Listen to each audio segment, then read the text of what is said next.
ជំរាបសួរពុកម៉ែពូមីងបងប្អូនប្រិយមិត្តអ្នកទស្សនា Channel Primitive TV ថ្ងៃនេះលោកគ្រូសូមបញ្ជាក់លម្អិតតកតងជាមួយនឹងអត្ថប្រយោជន៍នៃផ្លែចេកណាំវ៉ារបស់យើងតកតងជាមួយនឹងបញ្ហាកាពះពោះវៀនជូនពុកម៉ែពូមីងបងប្អូនឲ្យបានជាក់ច្បាស់ជាងមុនបន្តិចសម្រាប់ផ្លែចេកសម្រាប់ព្យាបាលជំងឺកាពះពោះវៀនអីផ្សេងហ្នឹងគឺមានអត្ថប្រយោជន៍មែនទែនជាពិសេសគឺចេកដែលមានអាយុខ្ចីបែបនេះវាមិនទាន់ជ្រុះបាទវាមិនទាន់ជ្រុះព្រុយរបស់វាហ្នឹងគឺអ្នកទាំងអស់គ្នាអាចយកមកប្រើប្រាស់ជាថ្នាំកាពះពោះវៀនដ៏ល្អប្រសើរបំផុតហើយសម្រាប់យើងដែលគ្មានពេលវេលាក្នុងការដាំជាប្រភេទថ្នាំ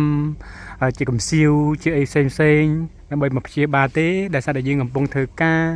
ឬក៏កំពុងតែជាប់បំពេញការងារអីមួយឬក៏យើងចាស់ចរៀលពិបាកក្នុងការព្យាបាលដោយរយៈការដាំថ្នាំអីផ្សេងហ្នឹងយើងអាចជ្រើសរើសជំរើសមួយទៀតគឺការព្យាបាលដោយការហូបចេកផ្ទាល់នឹងតែម្ដងបាទគឺហូបចេកផ្ទាល់មួយថ្ងៃយើងបេះមួយផ្លែបាទផ្លែហ្នឹង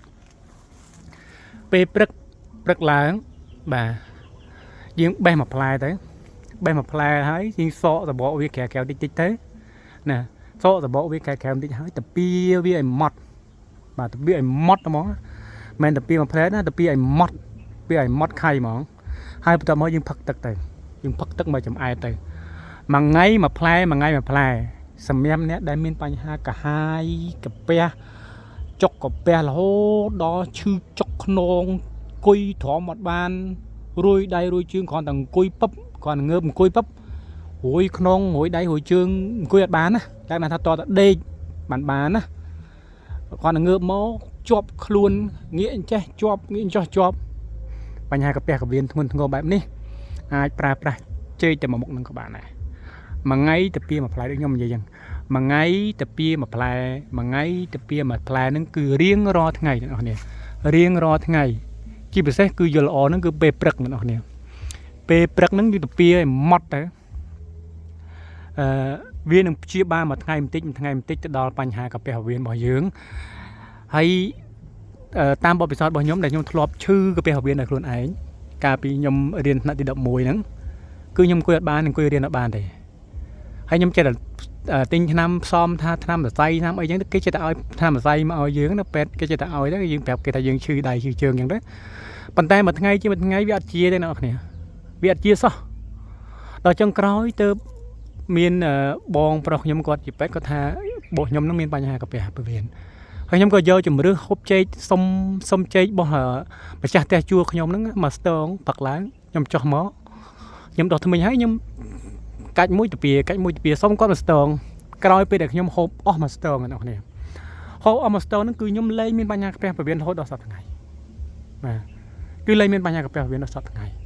ឱសថបុរាណមកប្រភេទនេះគឺជាជំរឿដ៏ល្អបំផុតជូនពុកម៉ែពុកមីងបងប្អូនដែលសារអីវាងាយរកងាយក្នុងការប្រើប្រាស់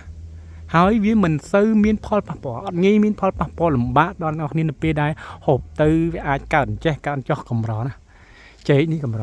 បើអាចថ្នាំផ្សេងវាអាចមានថាអាចប៉ះពាល់ទៅកើតជាគ្រោះម្ដងនោមអីផ្សេងប៉ុន្តែសម្រាប់អាហារថ្នាំជាប្រភេទផ្លែឈើមួយនេះគឺมันអាចទៅជាប្រភេទផ្សេងមួយទៀតទេណាព្រមអាចផ្សេងយើងគ្រាន់តែទៅពីវារាល់ថ្ងៃជាប្រចាំទៅយើងអាចព្យាបាលវាដោយខ្លួនឯងជាឱសថបកែបំផុតណា